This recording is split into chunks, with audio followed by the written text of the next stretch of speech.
the sad music, the sticky floor in the dive bar, none of that's going to kill my buzz tonight. As the Phoenix Suns, sure, they fell they fell to the Washington Wizards. Hey, I don't even know what the final was. All I know is it didn't even matter. All I know is I'm a fucking genius for changing this from 30 to 35 points. We'll get to it. Right? Your Phoenix Suns fall. My Twitter is blowing up right now. People are just, they just want more. Your Suns fall to the Washington Wizards 113-110. A very bizarre game tonight across the board as the Suns are down by 17 at one point in the third quarter, go up 10, go back down. It was just a very weird evening. But Saul, you bring up probably the weirdest part. Landry Shamet with 31 points. We can bring that up off the top because originally when you made this bet that the chat could choose anything that they wanted you to have to do, you had said 30. And then you backtracked about 2 minutes later and said 35. Yeah, because I looked up his career high and he had 30, I think, with the Clippers and the Nets, one of the two. And I was like, no. He's going to have his career high for me to have to do something defamatory to my body. Yeah, he did have his career high tonight. Yeah. You were puckering just a bit. Admit that. I was a little bit, but once he was sitting at 22 for a little bit. And he missed a couple key shots, and I was like, okay, I feel pretty good. But damn, that was probably as close as we're going to get this year. I so badly had wished you had said 30, and that final three that he hit, which was pointless because they're down 6 as time ran out, would have pushed him past that threshold. I couldn't even imagine losing on something like that. Oh my gosh. I mean, we even sat there and as soon as it went down, I was like, could you imagine if that was for it? Oh, I'd be salty. Look, just, you know what, we're talking about Shamet. So let's just spend a few minutes here. We'll get into the rest of it. We'll look at the numbers and all that. But Shamet's an interesting place to start. He goes 10 of 21 tonight. Not a great shooting night. That's not bad. I mean, it's not awful. At one point, he was 8 of 18, which looked a little worse. But he hit 9 threes. He went 9 of 16 from deep, 56%. Like I said, those 31 points. Really, he was a big reason why this team was even in this game. Without D-Book, we talked about how do you fill the scoring gap. Sure as hell wasn't Chris Paul tonight. Landry Shamet came up quite nice. Listen, Shamet was very good. You could tell that his stroke was on one. Like he was in that nice little groove. And, I thought it was over because he had 14 and he came off a double screen and then he hit nothing but glass. And I was like, what the hell? And then he didn't shoot for like the next 5 minutes. And I was like, okay, I think we dodged the bullet there. And then he kept getting opportunities. And listen, those shots didn't even seem like they were hitting rim. Like he was wet tonight. So I will happily give Landry Shamet his flowers tonight. He was fantastic. He and DA were the only reasons why the Suns were even in this game. That heat check shot was his along came Polly moment. Where it's like he just clanked it off the backboard. Rain Man, let it rain. Yeah, I thought for sure that was when it ended, but it didn't. Look, we're not naming him the DraftKings King of the Game. Mm-mm. We're just not. But we will name him our PHNX factor for the evening. He was a big, big part of tonight's game. So congratulations, Landry. We give you a lot of shit on this program, usually rightfully so, but we thought it was only fair to start it out with you and give you a little praise. Listen, I will be hard on players when they deserve it, but I will also build them up when I think they deserve it. This was this exceeded the deserve it status for me. He was, listen, we need guys to step up and play well.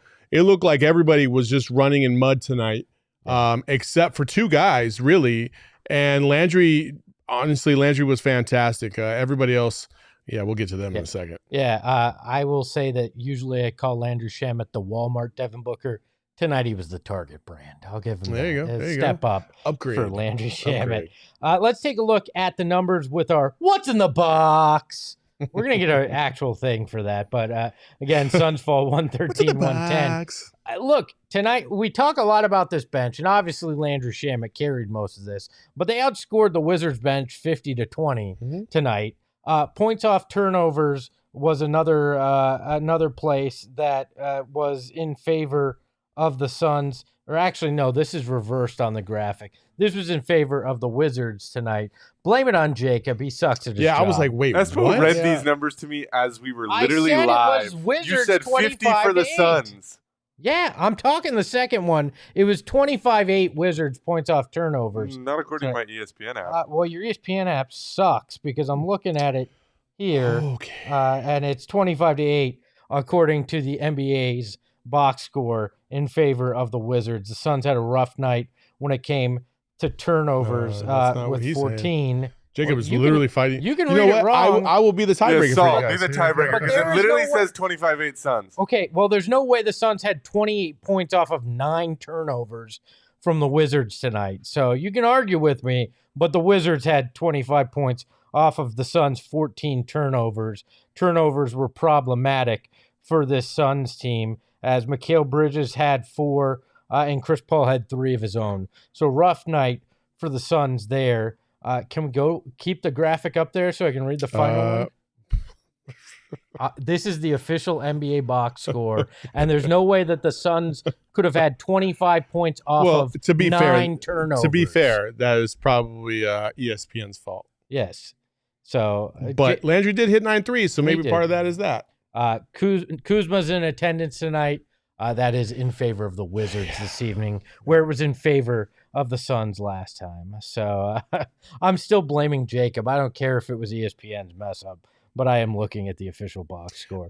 I think a lot of people, obviously we'll get to a lot of these things in the chat where people are upset about the refs, which I thought was legit. People are upset about Chris Paul and Mikal Bridges basically disappearing. When basically from the start of the game, Chris Paul, I think he started off the game like 0 for 8. Yeah. Was not a very good rhythm until the third quarter. He got hurt, which also changed the game. And then I have a big one, which we'll get to here in a second, that I just think totally changed everything. Yeah, there's a lot to get to, and yeah, sure, the refs were problematic at times tonight. They were terrible. But really, this comes down to you can't turn over the ball that often when you're missing your stars, and you simply can't get down 17 in the third quarter and have to fight that hard to get back in it and take a lead because you run out of gas at some point in most cases. Well, you would think so. You would think so. But again, there's a point here where I'm going to disagree with that because I don't feel like that was necessarily the case. I feel like this was a Monty-influenced game, which could have been avoided. I don't disagree with you there, but down 17 in the third, Suns go on a 17-2 run to cut it to a 2-point lead for the Wizards, and the quarter on a 27-9 run, right? In the first 9 minutes of the third, DA and CP3 had all 23 points for it. DA primarily, the guy there. And that run continued into the fourth. They were on a 38-9 run overall. But in that third, and we can talk about it now here, Monty pulls DA and holds him out for significant time while he's cooking. 3.5 minute mark in the third quarter, and then he didn't come back until the 6 minute mark. Yeah. Or no, 7 minute mark. Basically, he sat for 8.5 minutes. That's unacceptable. And the problem is that when DA came out, he wasn't breathing hard. He was plenty good. He looked like he was in a good rhythm. Like everything was feeling pretty good. Chris Paul comes out at the end of the third quarter and comes back before DA even comes back. Like, so plays 3.5 more minutes of the third and then comes back at about 3 or 4 minutes into the fourth, and DA's still sitting there. And I'm just like, why? And we actually have a graphic for this because I am convinced that Monty Williams is this man, Mr. Freeze. He is the new Mr. Freeze. Monty is freezing DA for no damn reason. Well, he did at it all. to Shamet too a couple. Yeah, couple but times Shamet's Shamet, right? I get it, but like DA plays 32 minutes tonight. Chris Paul plays 35. Chris Paul, the guy that is, again, like we said in pregame, 4 years younger than the new owner, is the guy that plays 35, and DA, who has not, doesn't have a whole lot of miles on him. Let's say it that way. Only gets 32 when he's cooking. He was 12 of 20 from the field, had 30 points and 13 rebounds, and you pull him for that significant amount of time. Yeah. I don't get it. I really don't. There's two guys that can ice out Deandre Ayton, Chris Paul and Monty Williams. And tonight, Monty Williams did it in spectacular fashion. Listen, I don't really care about the minutes, to be honest with you. I'm going off of, like, how do players look? How do they feel? Are they in a good rhythm? Like, don't fuck up the rhythm. Like, just don't, especially when you're limited on your options scoring-wise. DA was the only consistent that they had out there. You didn't expect Shamet to do what he did tonight. No. That's a bonus, obviously. Like, that's not something you rely on night in, night out. You expect that Mikal Bridges would show up at some fucking point, but he didn't. Not even close. Chris Paul would show up at some point, but he didn't until the third quarter. And then he got hurt, and that affected the whole rest of the fourth quarter. The refs were absolutely screwing us left and right, but DA was the one consistent. And the thing is, DA was getting fantastic position time after time after time again. And if Monty Williams is Mr. Freeze, then freaking Chris Paul and Mikal Bridges too. I'm not letting him off the hook, because there were several times where he looked at DA and then just went another way and missed a shot, missed a layup, missed a pull-up, like whatever, even though DA had great position. When DA seems like he's in this groove right now where he's dominant. Like, he's dominant. He's flat out dominant. Flip shot, nobody can stop. Nobody can stop it. The jumper at the elbow, nobody can stop it. He's even got a turnaround now that's hard to stop. But again, time after time again, these guys just continuously freeze DA out for whatever. DA is getting 30 points, basically, having to maximize every single second that he's out there. He basically averaged a point every single minute he was out there, and yet you still wanted to take him out for 8 minutes and 30 seconds of game time. Oh, and by the way, the fucking Wizards started making their run right at that time. Like, hello, what are you doing right now? I'm so baffled by Monty Williams' decision to continuously only support and push extra minutes on guys like Devin Booker, who had 58 the other night, and he just came back from a hamstring injury, but you still played him, and now he's hurt. But you went 44 minutes with him, right? Mm-hmm. So why not extend DA another 2 to 4 minutes and let him give you a couple extra buckets to cushion that blow? Come on, man. I mean, he played Chris Paul and Landry Shamet at 35. Why does DA not get that? And I get it. He had 5 personal fouls. Landry Shamet played 35 fucking minutes. I mean, but that didn't come until much later in the game, though, that foul trouble for him. This was way before that third quarter pulling. I don't get it. This was the game where pregame we talked about, you could see Deandre Ayton getting 35 in a game. This should have been the night. Oh, hands easily. down should have been the night. Probably should have been closer to 40 the way he was cooking and when he had nobody else there. Let's go to a super chat, 199 from Trevor Begay. He said, Mikal and CP3 missing shots in the end cost us. And as you mentioned, not finding DA. I agree there. I'm not putting DA in that category. Yeah, he missed that little floater. I'm saying they cost. Oh, he did. No, have he DA he had DA in there, and I'm not putting him in that category. Like, he missed a little floater, sure, but I mean, fuck, if he'd played the other 8 minutes, that floater wouldn't even mattered. Yeah, you know what I'm saying? I agree, and that's why we're gonna name Deandre Ayton our DraftKings king of the game. Oh, look at that! He's sitting on the bench. That's a perfect picture. And giving the look like, "Hey, Monty, why am I still sitting here?" That's the look on his face.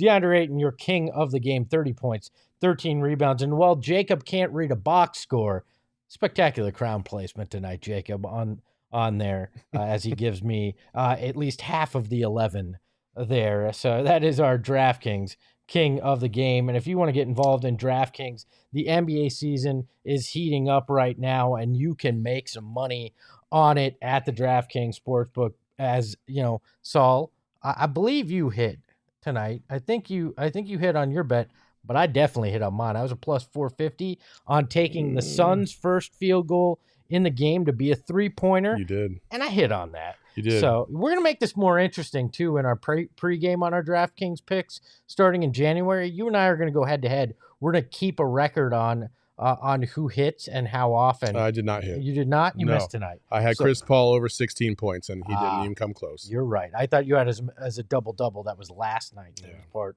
of your bet. But we're going to keep track of this. We're going to make it a little fun in January. Put a little something on the line for sure. And if you want to put a little something on the line, go to the DraftKings Sportsbook app. Sign up now with code PHNX. Place $5 on any money line pregame bet on any team to win.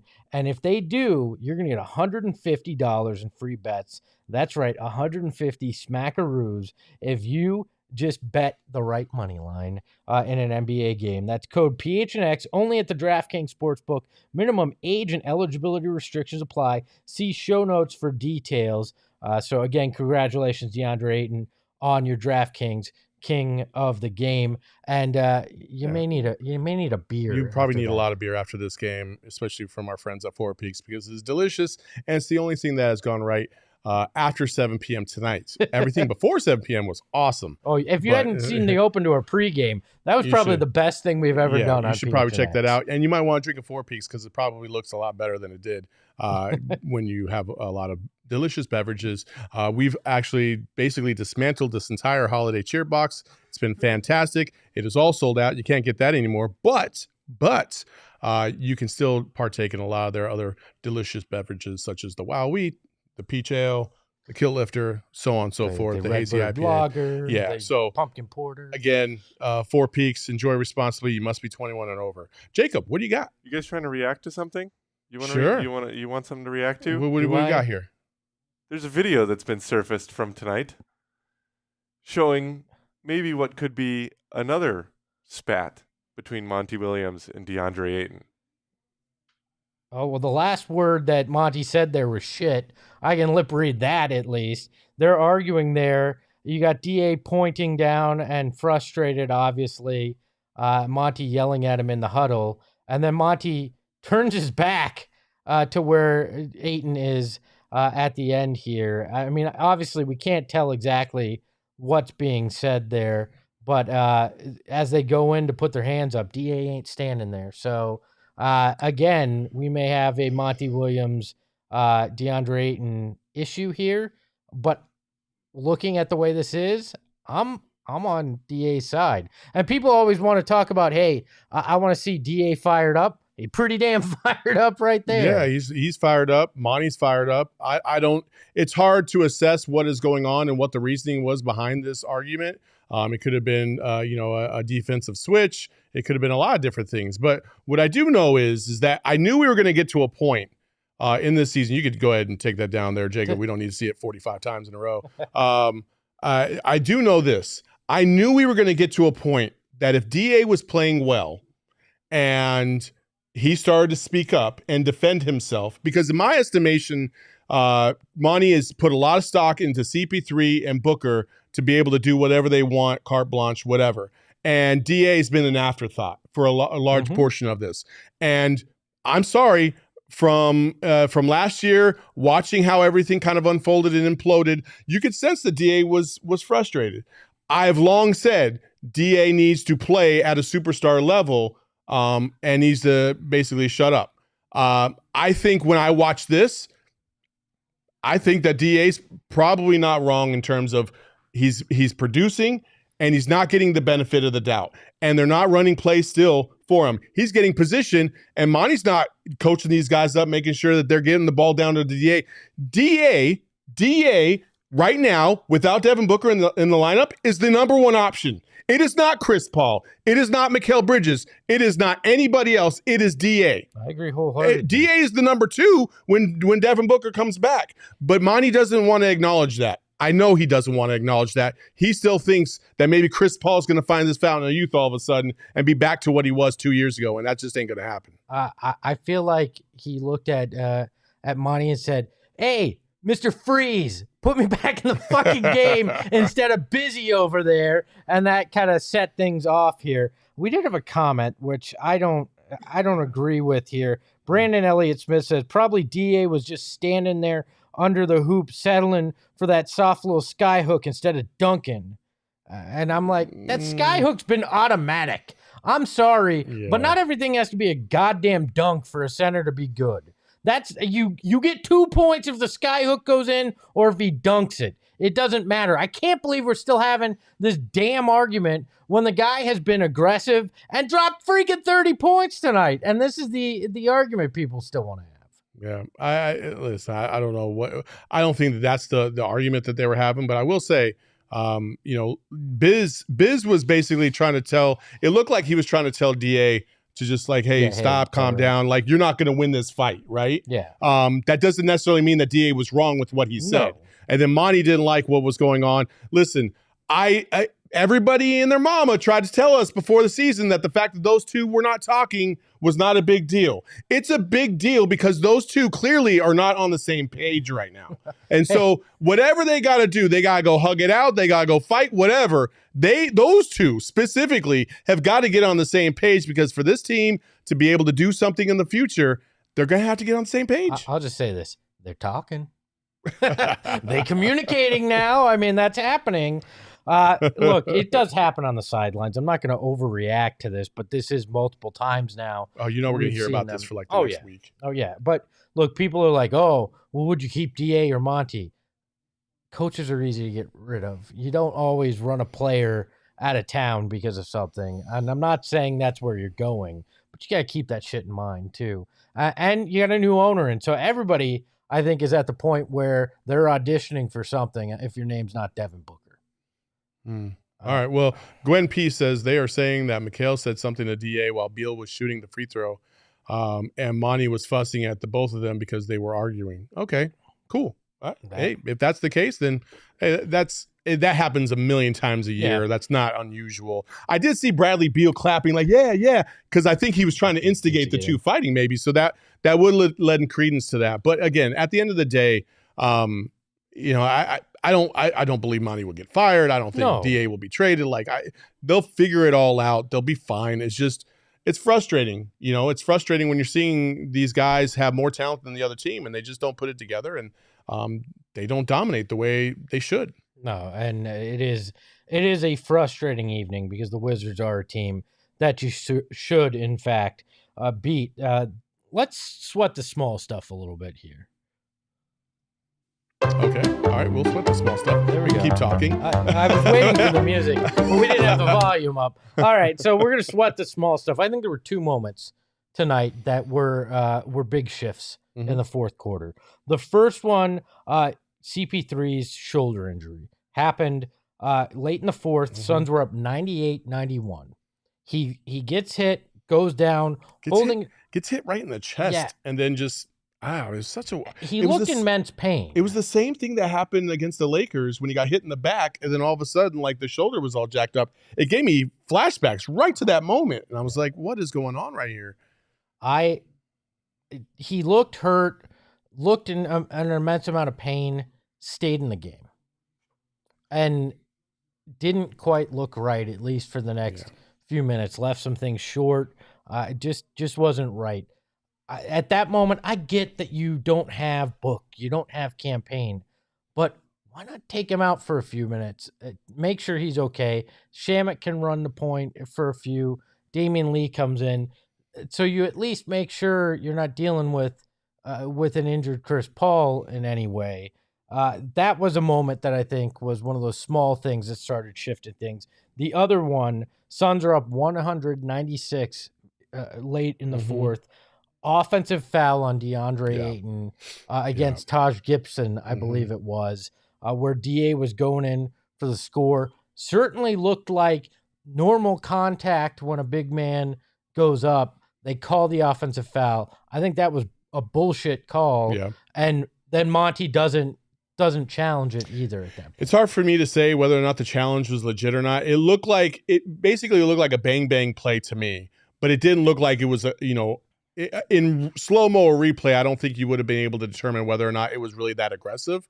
But we didn't get to see if his feet were in the restricted area or not. That's what I would have liked to see. Thanks, Bally Sports, for not showing us the things that we really want to see out there. That's fucking awesome. And then in addition to that, it's just like, listen, Taj Gibson's literally got both of his hands in his back every single time he's trying to post up. He's pushing them, no call. But then they go down to the other end of the court, and somebody just blows on Bradley Beal, foul. Like, get the hell out of here. Like, these calls were absolutely atrocious against the Suns. Yeah, Biyombo catches an alley-oop and basically looks like he gets tackled WWE style in the middle of the air, still dunks on the guy, no foul. The other end, right away, same thing, just like a little ticky-tack, foul. Like, it's just crazy. It's just crazy. Like, I'm so frustrated, just like a lot of the fans are about the refs. It's not the ultimate factor why the Suns lost, but it is a factor. You know, when the Wizards are getting bailed out because they're a scrub-ass team and one of the best teams in the NBA can't get a call, there's something wrong with this. Well, I mean, we're back to the free throw discrepancy again. It was 37 free throws for the Wizards, 19 for the Suns. Bradley Beal had 14 of those free throws, and a bunch of them coming in that fourth quarter. Bradley Beal got superstar treatment, and the Suns don't usually get that even with Book on the floor. And that's a big difference here. I mean, Bradley Beal scores 11 points off free throws right there, and that makes a huge change in things. AZ King's absolutely right. You know, you have guys like Giannis and Zion running dudes over like fucking fullbacks in the NFL, no call. DA slows down, barely taps a dude in his chest, he flops, and then he scores the bucket. They wave it off, and they call offensive foul because Taj Gibson's 38-year-old ass can't get out of the way. Well, is some of it DA hesitates? Like, if he just went up strong, does that, like Zion, like those guys, and kind of forces the situation? Is it different? Have the refs in these ticky-tack calls gotten in Deandre Ayton's head to where he's hesitating, and now it makes it easier to call it on him? Maybe that's not a bad observation. But again, like, DA can only do so much. Agreed. You know, and part of this I'm going to go back to is the rhythm of the game, right? You know, you sit down for 8.5 minutes, then you come back. You saw it at the when they came back from this, I think it was the second quarter. He came back for a few minutes after he sat down for like another 8 to 10 minutes. And it took him a few minutes to get back into the rhythm of the game and get warm again. Like, it's just also like, what are we doing in the chat right now? Are we really blaming DA for this loss? What? He had 30 and 13. 30 and 13. We're not. Are we new here? We know this is how it goes. Oh my God! What are we doing right now? McHale has that game. You literally want to put him on the Mount Rushmore of any Suns people. DA has a 30-point game, and somehow he's the problem. I don't get it. I don't get it. And most nights I'm the one going, hey, it's not the refs. Tonight definitely felt part of being the refs. Code with a super chat. Saul, please rewatch the show you guys did after we lost to the Magic and see the frustration you had for DA. You can't teach motor. Hey, after the Magic game, he was absolutely awful. I called him out. I have no problem doing that when he's playing terribly. But the last month, you can't say that. You just can't. His effort has been there. He's been engaged on the offensive and defensive rebounds tonight. Had several great defensive blockouts. Like, his effort's been there on the second chance, third chance opportunities. He's been into the games. He's been aggressive. He's shown some ability on the perimeter to dribble and get a shot off. He's shown a little bit more in the repertoire instead of just doing the fadeaway jumper in the corner. Now he's got a little spin move to his game and hitting the fadeaway in the middle of the key instead, which gives him a higher percentage chance at buckets. They even pointed it out on the broadcast that Jacques has been probably a very good influence on DA in terms of getting position right there in front of the basket. And he's been doing that, and he's been getting rewarded. But the problem is he's not getting rewarded often enough, because when you get position like that, that's an automatic. But since you were in like elementary school, and if you ever played with another big, coaches will tell you till they're blue in the face, if he gets that position, you don't think, you don't pull up, you don't take it to the hole, you give the ball to him. That's it, because it's an automatic bucket. He was an automatic bucket for the most part tonight. And I just don't understand why we're blaming DA on a night like tonight when he had 30 and 13, or really for the last month and a half. Like, it just, I don't get it. And I understand, Code. Like, I understand there's frustration out there, and I understand there's a lot of things going on with DA that maybe we don't like from time to time. But I will say this: I've been on his ass when he's played bad, when he did not run up and down the court, when he wasn't blocking out, when he was just standing there flat-footed against the Utah Jazz, watching dude after dude go around him to the bucket. I was on his ass about that stuff. But tonight, you can't say that. You just can't. And since that Orlando game where we all were pretty critical of him, he's averaging 18.4 points, 10.6 rebounds, 2.3 assists a game, and shooting 66% from the field. I don't think, and that's in just under 30 minutes a game. I don't know how you can rip on that at that point. He's stepped up since then. And look, what we do on this show is we're going to call it like it is on a night-to-night basis. If a guy sucks on a night, we're going to tell you that. If we think he played and performed well, we're going to tell you that. We're not going to blow smoke up your ass on this show. Other people can do that. We're not going to do it to you. I will say this, though. We've paid attention a lot to DA, right? And I'm not trying to distract from DA and trying to divert things. But I think the real question is right now is that you have CP3 who, listen, guys, you can't sit there and say that you can 100% rely on CP3. We saw tonight, he gets banged up, and we don't know if is he going to play the next game? Is he going to be out for a month? He hurt his heel. He was out for basically what 3-4 weeks. Mm-hmm. We don't know. And that's the thing that's been failing this team in the playoffs. So you could rest CP3 all you want, but that doesn't mean that he's going to be safe in the playoffs. DA, we've been asking for him to step up and play big. His jumper right now looks about as wet as anybody else's on the team. He's been aggressive down low on the offensive side of the ball. I think he's been very, very good. He's been one of the better big men in the league over the course of the last month and a half. Like, statistics will tell you that. Mikal Bridges is the one that everybody keeps letting off the hook, and he has not been good. And not only has he not been good offensively, he's been very shaky defensively from time to time as well. There was multiple times where he's had lapses on defense, and you're like, Mikal, why? So I wonder if the bickering in the huddle was those two thinking one or the other is fucking up when it's the other one. I don't know what's going on, but it's just, obviously it's frustrating. It's very frustrating. I'm hoping they'll figure it out. They have shown the propensity to figure these things out, but it doesn't mean it's any less frustrating to watch. Yeah, since that same Orlando game, Mikal's shooting 43% from the field. So, still averaging 16.7 points, but obviously struggling a little bit from the field. Tonight was one of those nights where he just did not have it, as he shot 4 of 11, only had 10 points in this game for the Suns. Look, I mean, both of these guys need to be more consistent. I mean, who? Mikal and DA. I don't feel like DA needs to be more consistent than he has been the last month and a half. Fair enough. I mean, and Mikal in that time has been less consistent than him, but that's been the knock multiple times. We've always debated who's number 2, who's number 3. I think DA is proving he's the number 2 option offensively, but I think we all still agree it's not a true number 2. I still think they need a scorer in here that isn't DA if they want to get where they want to go.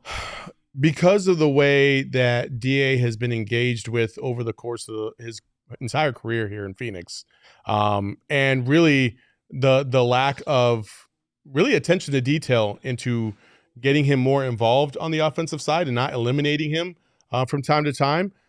They do need another scorer, but I think it could have been avoided. I think that could have been avoided, and it still could be. Yeah. It still could be. And listen, I know people are like, they're done with DA because he's not, dropping 40 points a night like Luka, and he's not a triple-double machine and all this other stuff. But that doesn't mean he's not a good player.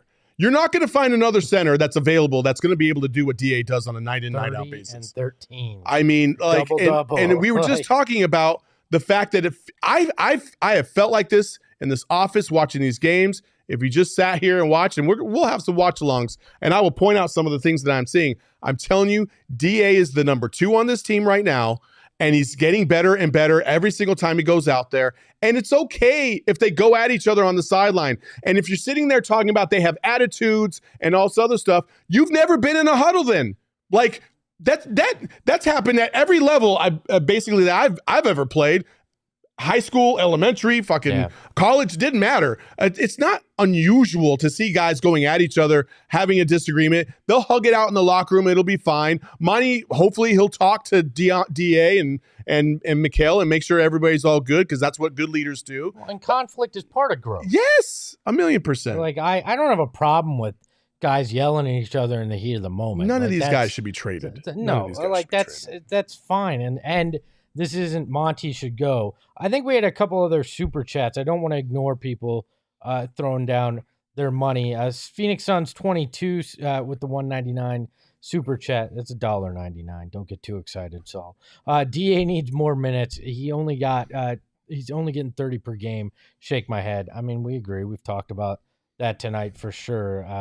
There's a lot of things you can look at here and point at, but I really feel like everybody just needs to take a breath, calm down a little bit. Maybe take some OGs. There we go. Let's go. I love the orange creamsicle. Mm-hmm. You can give me sativa or indica. No, right now we all need a little indica so we can calm the fuck out. I mean, just chill the fuck out. I felt like we had the sativa earlier today with the ownership news, and now we use that indica to calm down a little bit about this game. I mean, they're still dealing with significant injuries, not a full roster. I get it, but I love what OGs is able to do. Scratch-made gummies made right here in Arizona. Some of the best flavors you're going to have. This isn't any of that nasty stuff. This is OG's premium, tastes good. I love it. You can get it for sleep, whatever you need. As always, you can find them at your local dispensary. Remember, you must be 21 or over to enjoy. And also shout out to Mountain Mike's, because when I have an edible, I get the munchies a little bit. And Mountain Mike's gave us some free pizza earlier this week, fed the staff here. So we appreciate you. Check out Mountain Mike's if you're hungry for some great pizza, salad, and wings. So yeah, Mountain Mike's was awesome today. Yesterday. It all feels about the same. Everything's a blur. Yeah. Okay. Why are people talking about Utah Tabusi in the chat? Freaking obscure Japanese point guard from 2005? Like, okay, we have a weird fan base sometimes.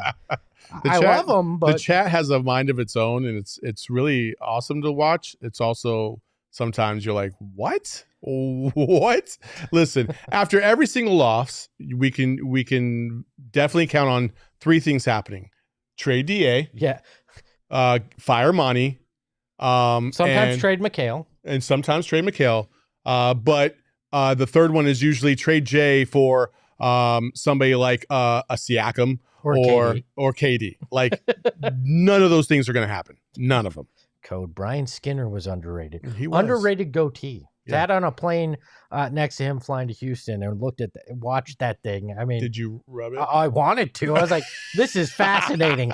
Dual color. How do you get it like that? It was beautiful. The things we talk about on this show. Man. Raymond Tisdale also had a nice little goat. Tisdale. Man. R.I.P. man. DL trade Monty. Yeah, we'll see how that goes. Guys, do we want to get into the debate we were talking about earlier while we wait for Gerald? I feel like we need to. I feel like we need to de-escalate we need a little bit here and have a little fun while we wait for Girth to show up. Jacob, do you want to set this up since this is your? Since we had this debate. How did this even start? I walked into the room and all of a sudden we were yelling. We wanted to go to sushi for our pregame meal. That's how it started. Right. And then there were some takes that were being thrown around. So this is the take, all right? My argument was that seafood in the Northwest, okay, fresh off the boat, right? Jacob said that seafood in the Northwest is elite. It's the most superior seafood. It's the most superior seafood. And I argued that if we're going to like a premier restaurant here in the Valley, okay, and you get your shit shipped here. Like there's some restaurants get Same their day. seafood flown in the same day, right? Mhm. So it comes off the boat, it goes straight to the dock. Maybe it takes 6 to 8 hours before it gets into the restaurant, right? Yeah. It's just as good as if you were in the Northwest already. And he's telling me no, because they freeze it. I was like, not every restaurant freezes their stuff. Well, and then you guys got into the argument, if something's set on ice, is that freezing it or not? Which was one of the most ridiculous arguments I have ever freaking heard. This is not, I was like, do you throw your beer in a cooler and now it's frozen? No, it's on ice. An ice cold Coke doesn't mean it's frozen solid. All right. Also, I take umbrage with, I don't think that the Pacific Northwest has the best seafood. Have you ever had seafood in Boston? Espo's trying to play the heel right now because as soon as Saul left the office, Espo goes, I'm on your side. No, look. I agree with fresh sushi. Gonna be Significantly better there than it is here. I have never had it in the Pacific Northwest, but I have had it in California where it's caught closer to where they're making it. It's better. I'm not talking about seafood that has been shipped here. It's been frozen already and all that stuff. I'm not talking about that. Yeah, but you're setting the finish line at different places. You're like, yeah, if we go to the most high-end restaurant where I can get moving the goalposts on this argument. The best fish possible. Oh, right. Man. Anyway, we had some other chats here. Let's go to the super chats. That's just the weird things that happen in this office. It's not just the chat that has bizarre debates. Ooh, this is actually a really good question by Code. What affects Booker's happiness more, losing Ayton or losing Monty? Ooh. I think Ayton, to be quite frank. Well, yeah, because Devin Booker's been here without good players, and he knows the pain of that. I think he can get a lot further with talented players on the court than a coach he likes on the bench.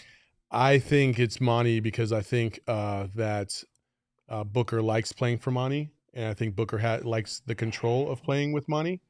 And so, yeah, I think it's probably Monty for me. I'm going to say this, and I'm not comparing. I want to preface this with, I'm not comparing Devin Booker to Michael Jordan when I say this. All right. That is not what I'm doing. Okay. But in Chicago, okay, Doug Collins, really good coach, right? Mm-hmm. One of some think one of the better coaches in his tenure. Sure. But it took getting Phil Jackson in there and having a different kind of voice to get them to the next level. Sure. Like, I'm not saying that's where we are with Monty, but we might get there. And I think Devin Booker understands that growth comes in many forms, and maybe at some point you need a different voice if you can't get to the top of the mountain. So to me, I think he wants the talented guys there, but would understand if you got to change a coach at some point. Okay. I mean, that's fair. That's fair. Yeah. And maybe it's not DA, but he knows he has to have talented players. Yeah, we have other super chats as well. Okay. Wait. Did we get the second code one as well? Okay. Yeah, we did all right, that cool. one. All right. Joel Ramirez says, can you force Gerald to ask Monty straight up why they continually freeze out DA and play him the fewest minutes? Girth needs to ask tough, real questions. Listen, Gerald goes to every single practice. He goes to every single game. I'm telling you, they have probably asked questions. They probably haven't worded it like that, but they have asked him, why DA's only playing so many minutes a night. And typically there's some BS excuse about like matchups, or it's like, oh, well, he's not feeling well, or whatever the case may be. Or this is the way we do a rotation. And it's just his time to come out and get rest. And I think in some ways, and we'll ask Gerald, we won't speak for him, but I know at times Gerald feels like they're not icing him out. It's just the way the offense flows as well, which I think is another thing that they hear from Monty also. So we'll ask him when he shows Alex up. Me says Monty's our scapegoat. I think there's multiple scapegoats here. Every night there's a different scapegoat for everybody. Like, it's just, listen, it's both the beauty and the ugliness of watching your favorite teams on a to night basis. 82 games are never going to be perfect. Nobody's going to love every single thing that they see out there. Everybody's going to have different perspectives. That's why we love the chat. And listen, you can sit there and think that we have some awful takes, and that's fine. We think the same thing sometimes to the chat. But guess what? The love should go both ways, and that's okay. We can always disagree, but at the end of the day, we should all, synergy. Let's just say this, the number of shows that we do in a calendar year, you're bound to have some bad takes. Look, we're volume shooters. It's going to happen. All right. There's 52 weeks in a year. We take 2 days off a week of these shows. 5 shows a week. Yeah. 104 days off outside the 365. So it's, you're bound to miss a few times. You're probably going to miss. Yeah. If we hit at 50%, we're going to the Hall of Fame like these NBA players. It's funny that Juan Excelsior said nobody asks tough questions anymore. The days of Peter Vesey are over. Because the first time I ever met Peter Vesey at the arena when I was working for Bally's, he was one of the nicest guys ever. And we went into the locker room, or we went into the press conference area, and he asked like this softball question. And I was like, man, that seemed like a layup question right there. Look, one thing that I don't think everybody realizes is there's give and take in that too. Yes. Right? If you want the access, if you want to build a relationship so you can get some inside insight, it's not always going to be grilling somebody because you don't build a relationship that way.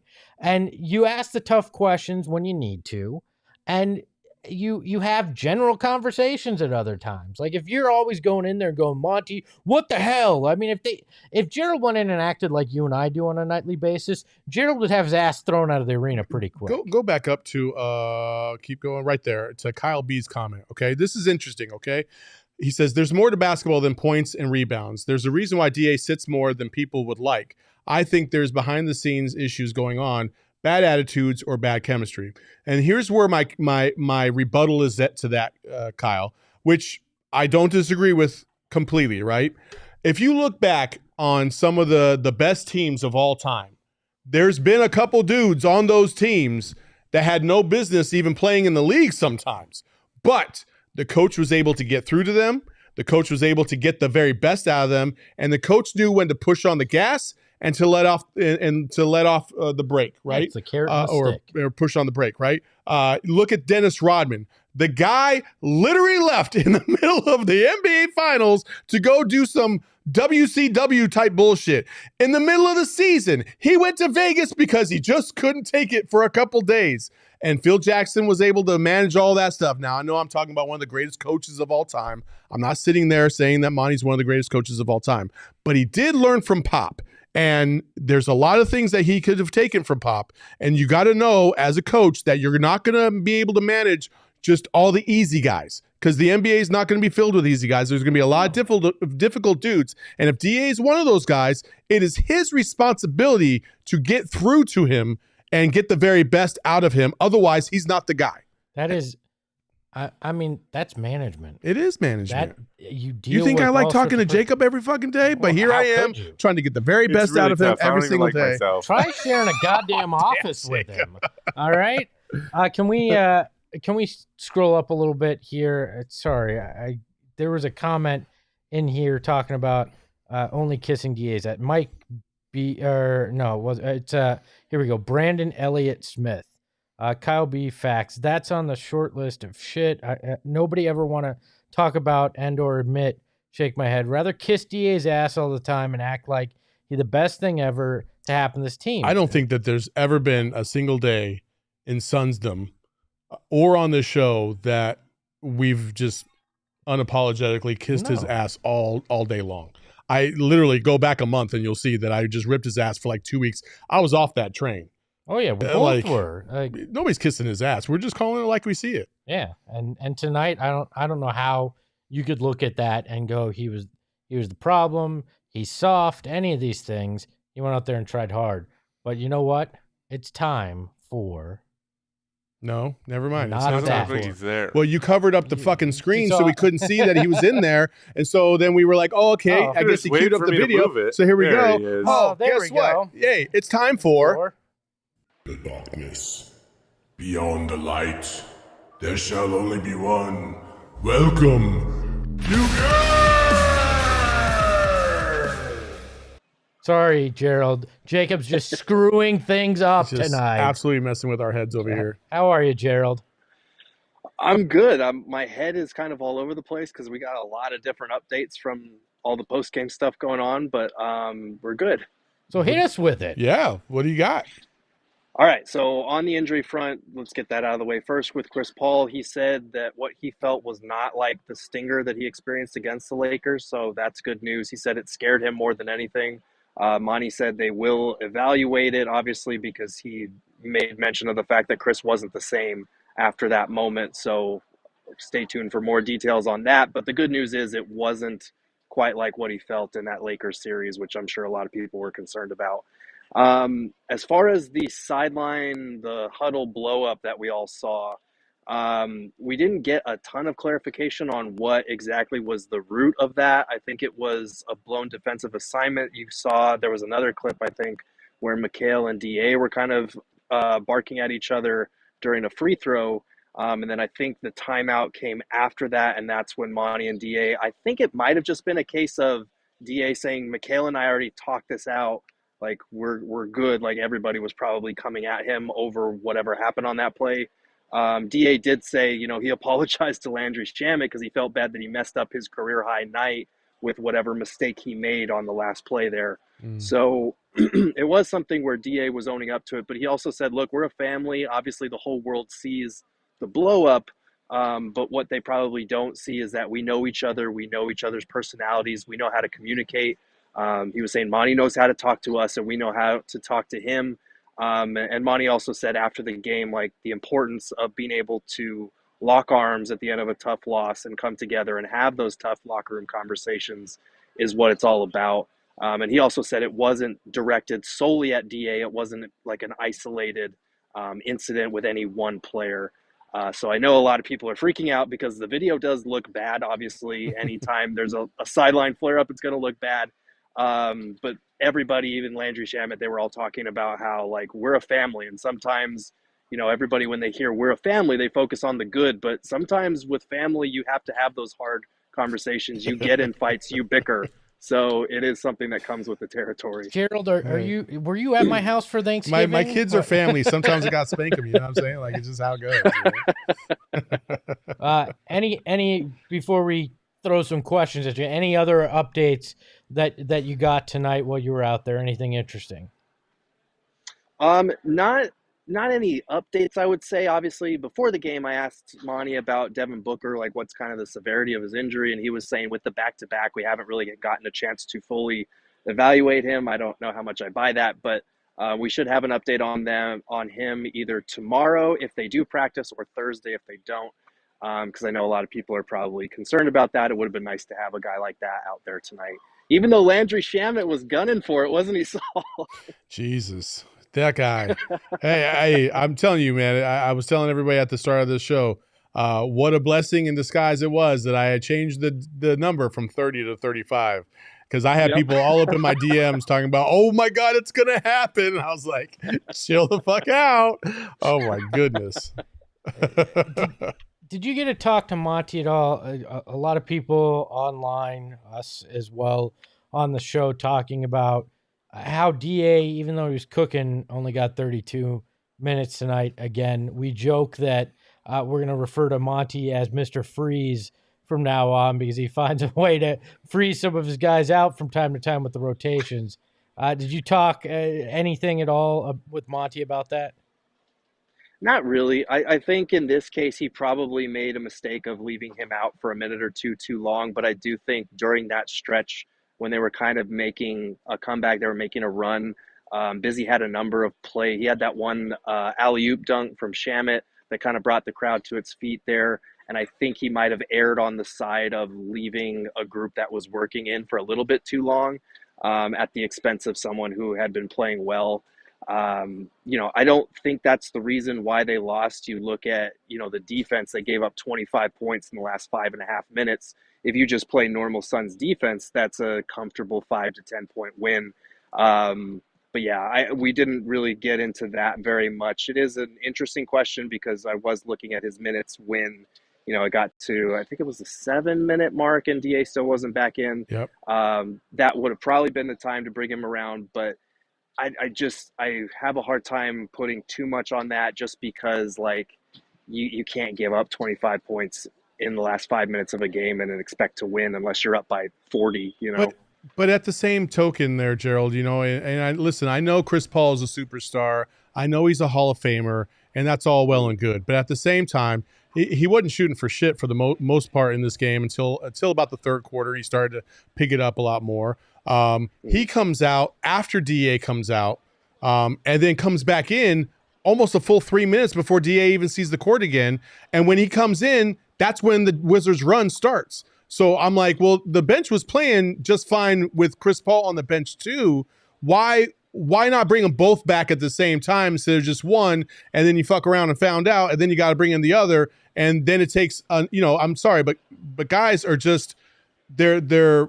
It takes a little bit to kind of get into the flow of these games sometimes, especially when you sit for such long stretches, 8.5 minutes from the third to the fourth quarter for DA, and that's like 20 minutes of real time. That's a long time. That's a long time for your muscles to kind of, get cold and you try to stay warm and stay engaged in the game. Like, I don't know, man. It's frustrating to watch that because it's the same thing that happens from the first to the second quarter. And you think, okay, well, defensively, Bismack can hold his own and stuff like that. But when you're in a situation right now where you're limited offensively across the board, because Chris Paul's, if he's having a night like he is tonight, and Mikhail damn sure isn't producing on the offensive side as much as you need him to, like you have a guy in DA that's basically an automatic bucket right by the hoop, and you're choosing to put that key asset on the bench for 16 minutes and 8-minute stretches, and it just doesn't make sense to me, I won't pretend to know Monty's reasoning on this, but my thoughts as to his thinking would probably be two things. One, I think in comparison to Chris Paul, in terms of when he brought him back in versus when he brought DA back in, it was more a necessity of kind of skill set, just because, with Campaign out, with Devin Booker out, they were sorely lacking in like ball handlers, playmaking, and Landry Shamet was kind of heating up, so you wanted to play him off the ball more. Maybe that was the thinking there. I won't pretend like I know exactly what was going into it. Monty has admitted in the last few weeks it's been difficult to put lineups together just because there's been so many guys in and out, in and out, in and out. And then with DA, I think also a lot of the times they leave him on the bench for a little bit too long because of the fact that a lot of his offense comes around the basket. So it's a little like if you were leaving Booker or CP3 on the bench for that kind of long extent of time, they're creating a lot of their shots in the mid-range. They're shooting threes. It's easier to ice a guy like that as opposed to DA, who gets a lot of his offense closer to the basket. That's just a theory. I don't know for sure. And we saw it didn't, my theory didn't quite pan out because he did miss, that one hook shot that he had close to the basket. That happens. He did get hit with the tough charge call the play before that.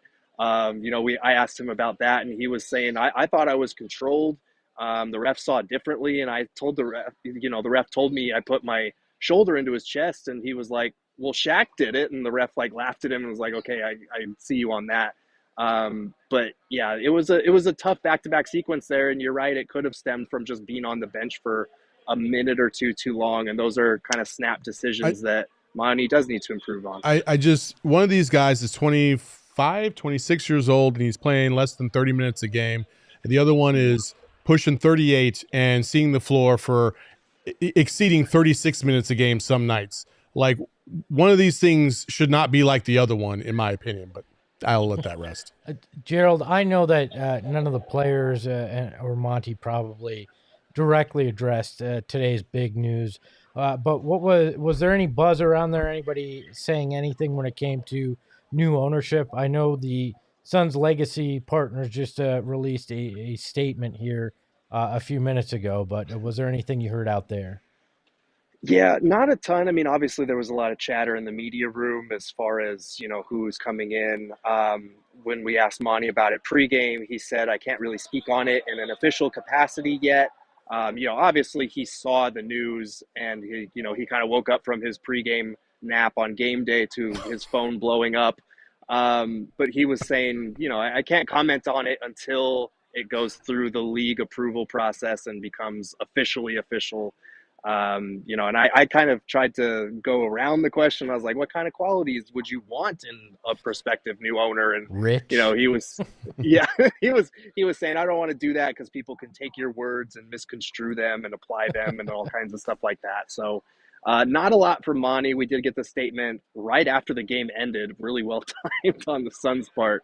That was basically like, we'll have updates when we have updates, basically after it goes through the approval process. Basically the same thing Monty said. So there's definitely a lot of excitement as far as, new ownership coming in and the prospect of getting this done quickly.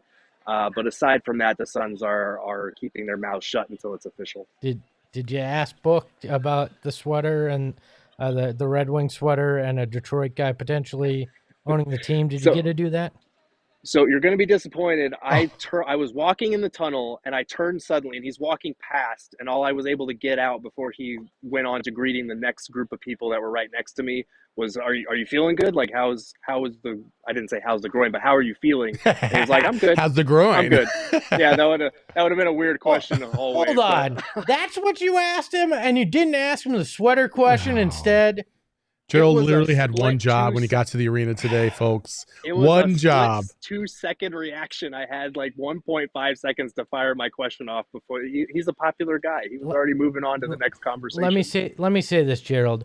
A veteran reporter would have had that ready in the chamber. Damn. We got to get you grizzled down, all right? Did you just say Kellen Olsen would never? I said a veteran reporter. I'm just kidding. I was disappointed though, because I should have seen him coming. I was so engrossed in my phone, and the dude was wearing like all white. I should have seen him out of the corner of my eye. He's like a damn angel. He's Devin Booker. He probably had like this aura around him. You probably heard, sirens in behind the bowels of the Footprint Center. Just a hush fell over the crowd. Yeah, was he floating? Oh my God. Any truth to the rumor that Kyle Kuzma, after he hit every shot, said, I should be here to the Suns bench? No, but he did. I don't know if you saw, he was wearing that little purple hat on his head before the game. And then he had a great SOS game. I think it was like 29, 6-6 on better than 50% shooting. So if you're going to audition for your future team and potentially your future owner, that's a pretty good start. Not a bad way to go. Yeah. Anything else, Gerald, about tonight's game, or that's just on your mind? We talked about the freshness of sushi at one point on this show, so I mean, you can talk about anything. Buddy. Yeah, no, I think the overall vibe is, I know on Twitter it's going to be very bad tomorrow. It's going to be a bunch of how DA doesn't want to be here, and the Suns are on the verge of implosion again, and how could they lose to a team that had lost 10 straight, but you looking at how many guys they had out and just hearing what the guys had to say about that huddle blow up, I'm really not panicking. It's still a bad loss, to be clear, and it's one that could have been avoided with a couple of tweaks or just a couple of guys playing better. But I'm really not freaking out about this loss like I was at any point during the 5-game losing streak. Girth, I'm not going to judge you either way on this question, but I would like to know, does Landry know? Does Landry know about 35?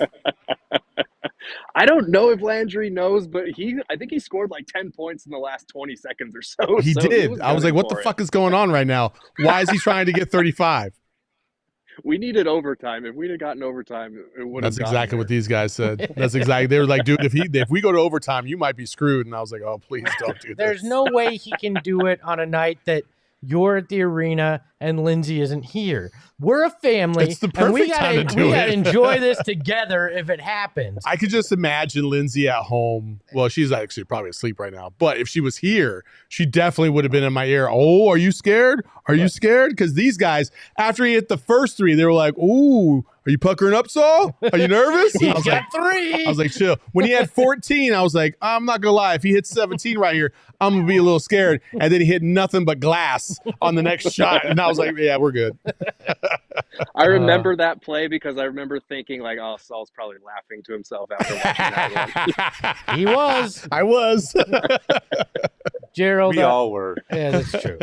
Gerald, enjoy your day off tomorrow. Hopefully you can get some rest because we got plenty coming up and a lot more to talk about in the next few days with the new ownership group and a tough road ahead with 2 games against the Grizzlies and a game against the Nuggets jammed in between there. So, Gerald, have a good night, man. Thanks, guys. You too. Oh, there's one more thing we have to talk about. What's that? Our friends at the Underdog Sports Sports app. Oh, okay. We can talk about Our them. Underdog They're cool. Fantasy app.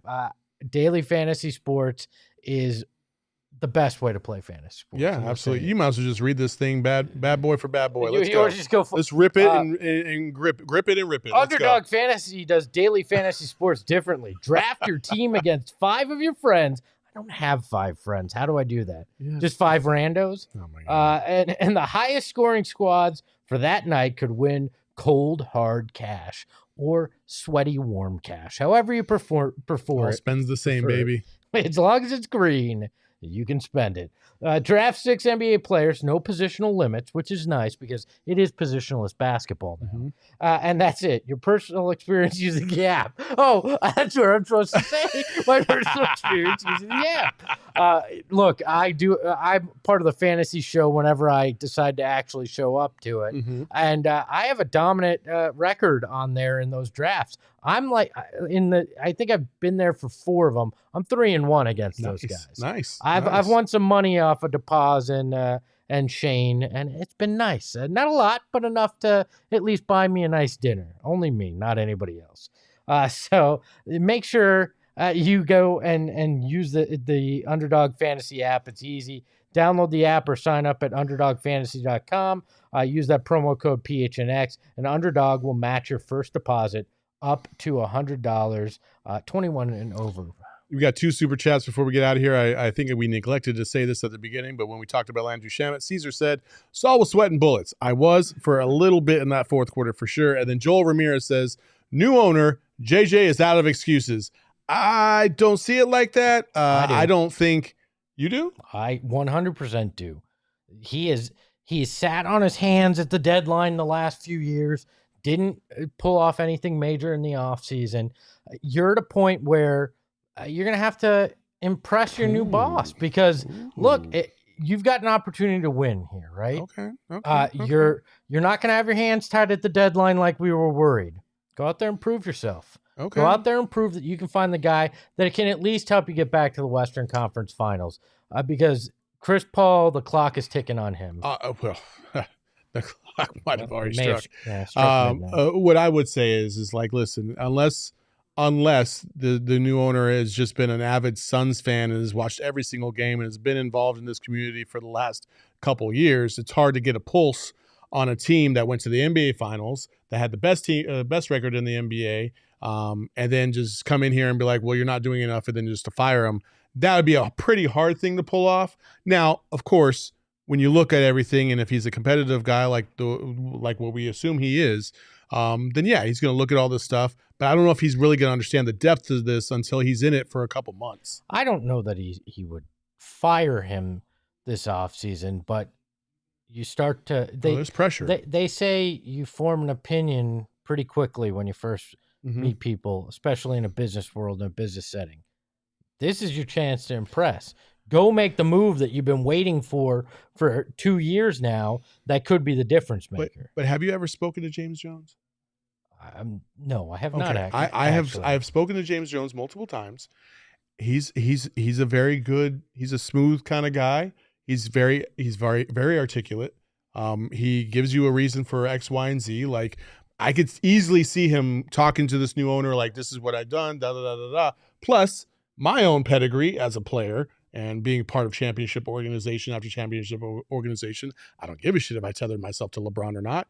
It means something, right? So I think there's a little bit there. I don't think it's going to be as easy as I think some people want it to be. But I do agree with you in terms of the fact that James Jones is going to have to start to make some shrewd moves to keep this franchise afloat at the championship contender level, which is what I think you're saying. Well, I think James Jones' championship pedigree can impress a guy like a Robert Sarver. but the new owner has a championship pedigree of his own, has been around a Tom Izzo At the for a lot of collegiate it. level. I get it, but I don't think it's just going to be wow. Okay, this guy. I think he'll be able to smell bullshit if there's bullshit. What I would say to that though is like, listen, this guy grew up under Izzo. He's looked at this, that, and the other. Mm-hmm. You can't sit there and tell me that Pat Riley is a far descendant and completely different category than Tom Izzo. They both run pretty tough ships. And he came up through that organization with the Heat. So I would sit there and say that I think those two will probably see more eye to eye than maybe we think. I mean, that very well could be. I still think you got to go out there and prove something. Find a guy that can help you this playoffs. You don't have to win it all as much as we want that, but make a move that actually helps you out come playoff time. I think that's everything we got. We got all our ads in. We talked to Gerald. You and I think, have done an admirable job with the two of us. I think we get Lindsay back. I think we've actually gotten better game by game, in my opinion. And then we have the upcoming schedule. This Friday, we got the Grizzlies. The Grizzlies. What the fuck is this schedule? I have to explain myself. So Friday the 23rd. Yes, the dates are on there. I get it, but it's such a jacked no up. sense. Like, what the fuck are we doing? You could have split it two separate lines. See, we had a 2-line schedule, but you guys had to complain about it and say you wanted a 1-line schedule. You guys, I didn't even know about it. Hey, Jacob, turn off your mic and don't talk the rest of the show. So we got the Grizzlies coming up Friday. It's an 8 p.m. game. I believe that's an ESPN game, so we got to suffer the late night. But I think Lindsay might be back for that. We won't get a run that. She will be back. I've confirmed with sources that Lindsay will be back on Friday. Now, Thursday's a different question. Well, that's a daytime show. We'll be back. We'll be here at our 3 p.m. slot. Then Sunday, that's Christmas for all you people that were wondering. No pregame show. No pregame because Sunday. we're going to pretend like we like our families. Yes. 8:30 game. We're going to have a really late post-game show there, hopefully celebrating a win over our DNVR brethren. And coming up next Tuesday, it's at the Grizzlies, a 6 p.m. tip. So that's what you're looking at. And, it's been a pleasure, Saul, doing this. It's been fun. With you, at least tonight. The other two shows, I don't know about. But tonight was fun. So for Saul Bookman, you can follow him at Saul_Bookman. You can follow me at Espo. And remember, love each other and scream each other in the heat of the game, not afterwards. Ahoy, hoy. Hey, yo, my lifestyle is retro. Tell the Phoenix Metro. Megas in control and he ain't never gonna let go. PHNX though, Lindsay, Gerald, Espo. Saw past the ball, we here to turn up the tempo. Got to understand me, I'll always rep the family. Rally in the valley like Dan G, no plan B. Always on the job, my team move like the mob. Turn the beat on, I throw it down like D.